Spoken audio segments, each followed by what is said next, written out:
This is the world, and the world is competitive, especially for the young guys out there. Making money, getting jacked, acquiring females. Do you ever feel like everybody is so far ahead of you that you'll never be able to catch up? Like, why even bother trying at this point, man?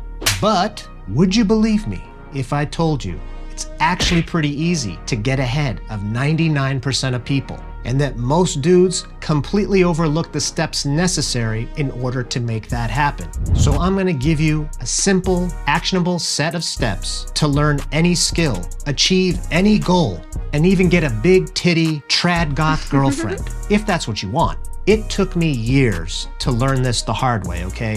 So make sure you watch the whole video and don't miss anything, so you can avoid wasting time like I did. And the first step is take the red pill. No, not that red pill. Not even that red pill.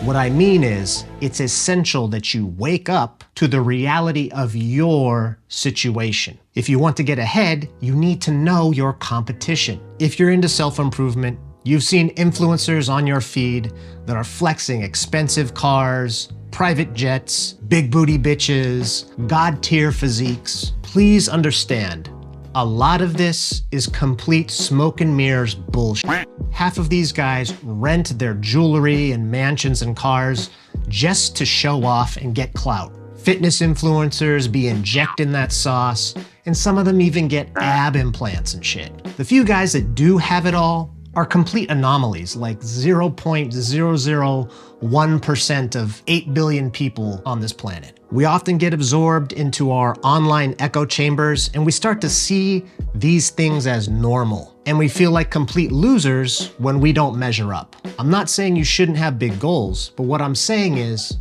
take it easy, big guy, relax. These crazy influencers are not your competition. You don't have to be exactly like them in order to be considered successful, okay? So if they aren't your real competition, who is? Well, it's the other 99%. Over 70% of Americans are overweight or obese, and an even greater percentage aren't even close to looking fit and ripped. 70% of Americans have less than $10,000 in their savings account. They're just one financial emergency away from bankruptcy. The average person is in substantial debt. That dude you see in the nice car, he doesn't actually own it. The bank does. The repo man is just waiting for him to f up. Most guys are out of shape, have no style, have no riz. They work all day at a thankless job with a long-ass commute, and when they get home, they immediately collapse into the comfort of social media, video games, junk food, pornography. Filling every spare moment with consumer-coomer activities has essentially castrated most modern men. And you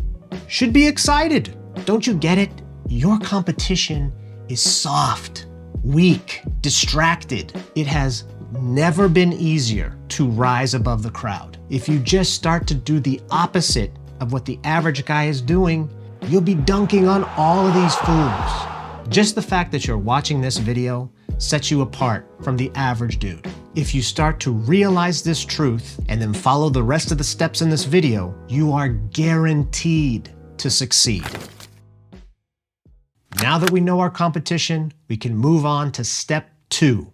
This is incredibly powerful because most people ignore or avoid it completely. And to show you how it works, let me tell you a story about when I was in college learning to be an X-ray tech. I was a fresh student, and there were many different types of X-rays to learn. And very soon, I ran into my first major problem, the dreaded portable abdomen X-ray. You gotta take your X-ray machine all the way up to the floors, to the patient's room, then you gotta roll the patient over. You gotta shove the X-ray plate under them. But I live in America, so most patients are dummy thick, so it's not so easy. But when a patient is lying on their back, they usually are in pain or they're having trouble breathing, and so they're kind of panicking and they're asking you to hurry up, and you're panicking and you're trying to rush through it so that you can make them more comfortable again, but they're so big they cover up the plate, so you're not really sure. Did I put it in the proper place or not? You're lining up the X-ray tube, you have to awkwardly squish their side to try to find the hip bone to make sure that you are indeed centered, and then finally you just take the picture, boop, go all the way back down to the X-ray department. And then you finally run your film to see how it turned out, and you f***ed up. It's too high, it's too low, the exposure was wrong, you gotta do it all over again. You gotta make the patient uncomfortable again. They're probably annoyed with you. Yeah, good memories, bro. Point is, I started avoiding abdomen x-rays like a hippie avoids taking a bath. I'd be sweating bullets whenever I'd hear a clinical instructor say, "Hey, I got an abdomen x-ray over here. Which student wants to do it?" I'd go grab a different order out of the stack of an x-ray that I already knew how to do and go do that instead so that I could make myself look busy. Well, after a few weeks of this, I had to be honest with myself. Look, you can't keep running away. You have to learn this in order to graduate. There's plenty of other exams that are way harder to learn. Are you gonna run away from those too? And so, begrudgingly, I dedicated myself to always volunteer to do every single abdomen x-ray. The thing that I feared the most was now my priority. Well, not only did I learn how to do abdomen x-rays and graduate from x-ray school, I went on to become certified in CT, MRI, and even nuclear medicine. People in my department called me a super tech because I knew how to do far more than the average technologist. I became one of the best because I let my fear and discomfort be my guide. Remember, the average person is completely addicted to comfort, which means anything that's scary or uncomfortable, they turn and run the opposite direction. But not you. You now see that fear of discomfort is showing you exactly what you need to do and where you need to go to break through to the next level. So this is your mission. Make discomfort your priority. Do at least one uncomfortable thing every single day that has to do with the goal that you're trying to reach. If your goal is fitness, it could be doing one set of push-ups every day. If your goal is to be more outgoing, it could be smiling and waving and saying hello to a stranger every day. The key is to be uncomfortable, but still manageable. If you torture yourself too much too soon, you might just quit. Be reasonable. No matter how small, it's a win, because the reality is nobody is deliberately leaving their comfort zone and doing difficult things like you are. The more you leave your comfort zone, the bigger your comfort zone becomes. What was once painful is now easy, or even fun. When that happens, find a new fear and discomfort to lead you, and then repeat the process. While the average chump is trapped in their comfort zone, slurping down dopamine, you'll be growing and leveling up every single day. And now we can move on to step 3.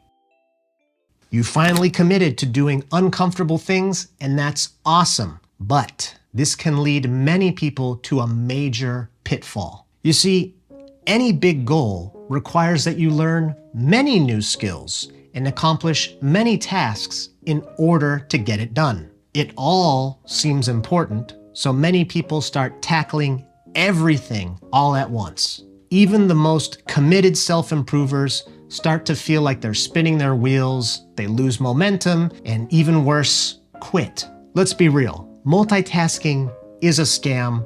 Multitasking is just code for doing a lot of work with very poor results. But you still don't know which things to pick to focus on. Luckily, there's a solution that I've personally been using to solve this. If applied correctly, this can help you speed run through any goal and pass up the competition. There's this amazing phenomenon in nature known as the Pareto principle, or the 80-20 rule, which states that roughly 80% of the desired results come from about 20% of your input. That means that if you only focus on a specific 20% of the things you need to do, you'll get to almost 80% completion of your entire goal. And that's nice and everything, but how do you actually apply the 80-20 rule to a real life scenario? Let's take learning Spanish, for example. That's a big task with lots to learn.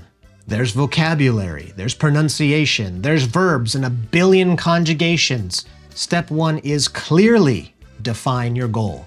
I want to learn Spanish, but specifically why? In order to live, travel, and make friends in a foreign country. Step 2, break down your goal into the most essential pieces. I need to know verbs, I need to know some vocabulary, I need to read, and I need to get over my fear of speaking to a native speaker. And step 3, ruthlessly eliminate everything else. There are over 93,000 words in Spanish. Screw all that. I only focus on learning the most basic vocabulary related to living at home, going to the store, and topics I find interesting. You know, stuff I'd actually want to talk to people about. There's like 20,000 verbs in Spanish. Throw all those in the trash. I only practice the 16 most commonly used verbs. There's 16 different tenses for each verb. Don't care. I just learned 3 present tense, 1 future, and 1 past. For speaking, hire a native tutor online and only speak in Spanish to get through your fear ASAP. Then specifically tell them, don't teach me all that fancy stuff, just this stuff, por favor. I personally use this technique and I learned more in 2 months than I did in 4 years of high school Spanish. Excluding any cartel activity, you could pretty much drop me in any city in Mexico and I would do just fine. The 80-20 rule will get you further, faster, with any goal. While other people waste energy on pointless crap, you will be rocket boosting your way to the top. You've been killing it so far, but this final step is the cherry on top that's going to set you apart from even the most avid overachievers. Because many guys know what's important, but they still make this fatal mistake. Imagine this scenario. You and a bunch of other guys are stranded on an island. You can see the mainland across the ocean on the horizon. You all decide the best solution to get to safety is build a boat. But these guys start trying to build the perfect boat. They spend ages crafting the most perfect mast, the most exquisite rudder. Oh, what's the best ergonomic shape for optimal sailing performance and speed? And you just be like, bruh. You go off on your own and make a crude raft. Yep, it floats good enough. You make a crude mast and sail. Yep, it catches the wind good enough. You fashion a rudder and practice steering close to shore. Yep, steers good enough. You show the others your boat, and then they start ragging on you. That's not optimal seafaring construction. Actually, this is technically more of a raft than a ship. You don't even have a compass or an astrolabe like a proper vessel. Cringe. You shrug and set sail without them. You make it back to safety, become a media sensation, sell the movie rights to Netflix, become rich and famous, and these dudes are still on the island, circle jerking each other over the 12th redesign of the ultimate sailing vessel. It's understandable. If you're into self-improvement, you want to do good. So making something perfect is good, right? But often guys get lost in the sauce. Perfection can be a deception. These skills and tasks are just stepping stones on the way to your ultimate destination. You get less and less return on investment the more energy you put into making just one thing as perfect as possible. I cannot stress this enough. You do not need to be perfect.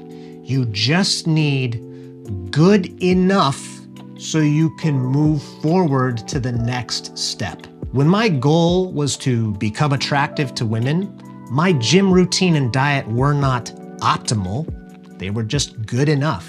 Then I moved on to learning how to dress and groom myself good enough, how to text girls and take Tinder pictures good enough, how to flirt good enough. And then eventually I became sexy enough, and then my goal of not being an incel was solved. The point is, you would be shocked how just being good enough at a few key skills will get you super far, super fast. While the average perfectionist is frozen in place, you'll be hitting checkpoint after checkpoint until you're on top. If you follow all of these steps, you are guaranteed to mog the competition in whatever goal you choose to pursue. But remember, this is all just advice. What matters is that you go and take action.